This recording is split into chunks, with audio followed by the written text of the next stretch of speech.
American history, a timeline of many expeditions, defeats, and victories. The home of the brave has many primary resources who were alive during the wildest times in history. This month's special, we are going to go in depth about the civil rights movement.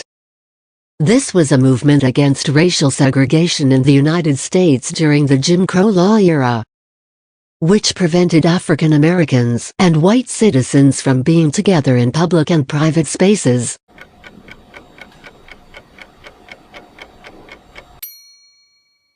Today we are interviewing Mr. Zabrowski and his involvement in the Detroit Civil Rights Movement from 1963 to 1967. Hi, I'm Campbell Johnson from It's About Time. The Detroit riots of 1967 started way before '67. It was a result of decades of institutional racism and segregation within Detroit. The main turning point was the housing and zoning laws in the 1950s. The Homeowners Association was battling against integrating neighborhoods and schools. In the city, African Americans were forced into overcrowded, segregated neighborhoods. Hi, I'm Tina Kaiser from It's About Time. The riot started July 23, 1967 and lasted 5 days. It was a result of a police raid in a local bar called the Blind Pig. It was the site of a party for 2 returning Vietnam War veterans. The police thought otherwise, and a fight broke out. When the final arrestees were loaded into police vans, a brick shattered the rear window of a police cruiser, prompting a rash of break-ins, burglaries, and eventually arson. The police were severely understaffed that night, which made the riots last longer than intended. Hi, I'm Katie from It's About Time. For many people, the uprising was a turning point for the city. White flight in the 1967 doubled to over 40,000 and doubled again in the next year. Yet many Detroiters remained. From 1950 to 1960, Detroit lost almost 20% of its population.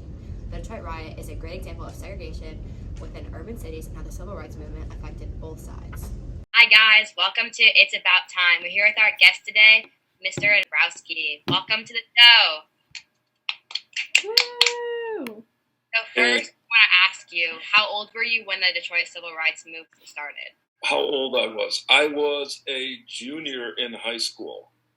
What was like your first taste of the Civil Rights Movement? How did you know about it, or how did you find out about it? Well, English teacher ended up founding a organization called Focus Hope in Detroit to take disadvantaged students and introduce them to STEM. And my 10th grade English teacher, his name was Father William Cunningham, and he was the one that actually founded Focus Hope. When like the Civil Rights Movement first started in Detroit, did your parents like have an opinion? Yeah, basically were they aware of it? Yeah, but I don't know if they were actually would support it or fight against it, or I'm not really sure. Did the fact that your school was liberal, like your overall belief on the Civil Rights Movement? Well, I mean, you know, the school that I went to was, it was a seminary, so we were basically supposed to support people of all races and creeds, and even and the school that I went to was in Detroit. It was rather close to Woodward Avenue, which was the main street in Detroit, and we participated in the walk. We actually walked from our school downtown Detroit. We listened to some of the speeches, and then we walked back. There were 100 people. There were 100,000 people that participated in this, so we didn't get a chance to get very close. I know one of the things that you mentioned is, do I have any pictures from this? And the answer is no, I don't. When you went to the Walk to Freedom, when you listened to those speeches, did any of those speeches affect how you felt? Do you remember like a moment? Unfortunately, did it touch my heart? Yeah, it kind of did, but we were just kind of, it was just assumed that we would feel that way. It was part of what we were considering that was going to be our future job. So, because we were studying to be priest. Asking before the protests and before the whole movement started, remember what Detroit was like before. Like the environment, like how the city like. Well, but the thing is, you got to remember, you got to take that walk to freedom in the context of the whole civil rights issue in Detroit. And, you know, after the walk to freedom, then a couple of years later, we had the Detroit riots, which was basically warfare. They called out the National Guard. There was burning of businesses. And at that time, I was actually in college.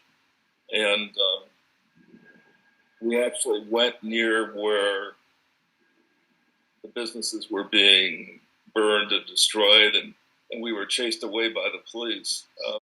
It was a pretty stupid thing for us to do, to go down there when this was actually all going on.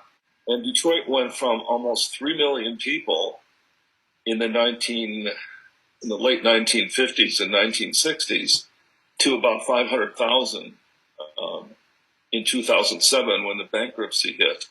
You know, protest is one thing, riot is something else. And when the riots hit, the people that could leave Detroit left. The city infrastructure, the tax rates were really high, so it got to be very expensive to live in the city of Detroit. Everything was set up for a city of 3 million people, and when you go down to 500,000 people, the infrastructure is just too expensive to support that.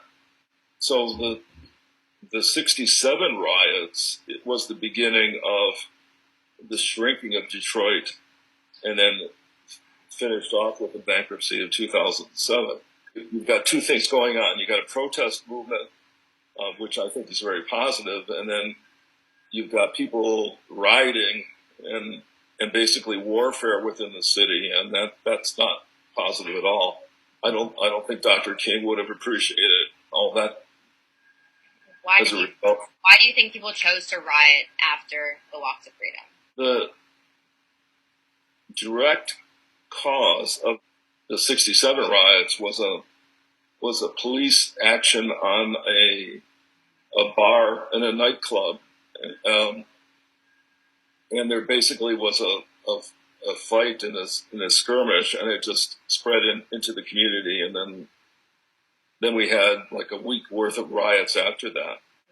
Did you hear about other protests going around across the United States when the Detroit protests were going on for the civil rights movement? Well, sure. 1967 was kind of a year of rioting.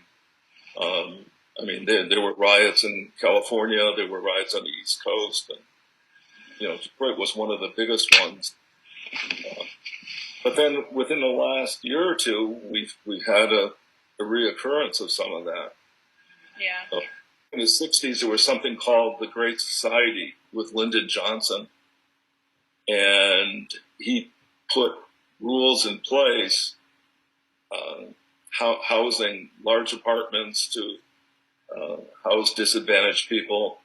And some of those things, I believe, had consequences that were actually detrimental to the long-term support. Growing up in Detroit and what pre-civil rights movement Detroit was like. Well, I mean, it was a very vibrant and active city itself. I think Detroit was actually the 5th largest city in the United States. Would you say that segregation in the North was kind of just like a social thing, not like a thing by law? Yeah, it was some. Yeah, that's probably true. Yeah. Is there anything that stuck with you that you saw in the news? Yeah. The disturbing thing was businesses being burned, cars being torched, National Guard patrolling areas of Detroit. I mean, that was the kind of disturbing thing. Did you witness any police brutality? No. No, absolutely not. No. Were there police present at the Walk to Freedom? I mean, in terms of,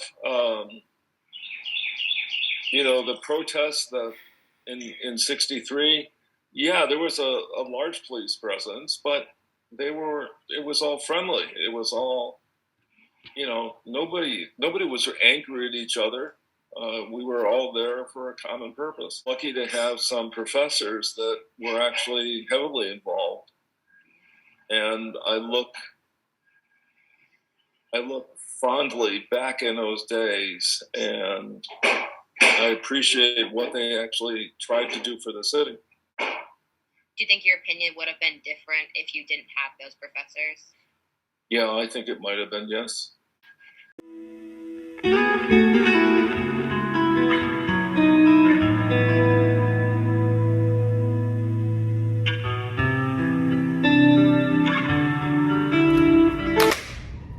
Thanks for watching It's About Time. See you later.